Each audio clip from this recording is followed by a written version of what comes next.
I can guide others, motivate others. মোটিভেশনের কোনো বিকল্প নাই। আপনি যখন নিজেকে মোটিভেট করবেন, আপনার সন্তানগুলো আপনাকে দেখে ফলো করবে। আমার বাবা যখন ছোটবেলায় চেইন স্মোকার ছিল, চেইন স্মোকার মানে হলো সিগারেটের মেস লাইটার মানে না, একটা রান দিয়ে বের করে এবং পুরোটা কখনো খায় না, একটা ধরে খাচ্ছে মনে ইয়েতে আমার একটা ওটা দিয়ে ওটা দিয়ে আপনার ফেলে দিচ্ছে, খাচ্ছে। কিন্তু আমরা যখন একটু বসলাম, সামান্য হওয়ার পরে যখন সিগারেটগুলো দেখছি বাবা খাচ্ছে, দেখছি এখানে কোনো মজা আছে না। আমি আর আমার বড় ভাই আমরা এগুলো পুড়ে নিয়ে সকালে সবার আগে উঠতাম এগুলো নেওয়ার জন্য, নিয়ে আমরা রাস্তায় খেয়ে তারপরে লেবু পাতা চিড়ে যেন গন্ধ না হয়, গন্ধ হলে তো মা মারবে। এগুলো করার পরে দেখছি যে অসুস্থ হয়ে যখন যাচ্ছি তখন আবার এরা সিগারেট খাচ্ছে, বিভিন্নভাবে কমপ্লেন আছে, তুমি খাচ্ছ তাহলে বাচ্চাটা খাবে না। বিশ্বাস করেন আমার বাবা সে নিজেকে বন্ধ করেছে, আর খাইনি।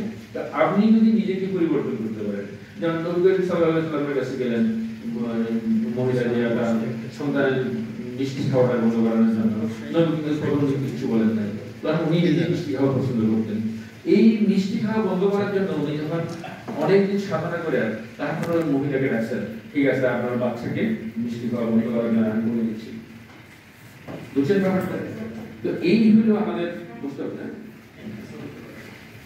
আগের ছবিগুলো ভালো আসে, মানে একসাথে করলে কেমন হয়েছে বোঝা যায়।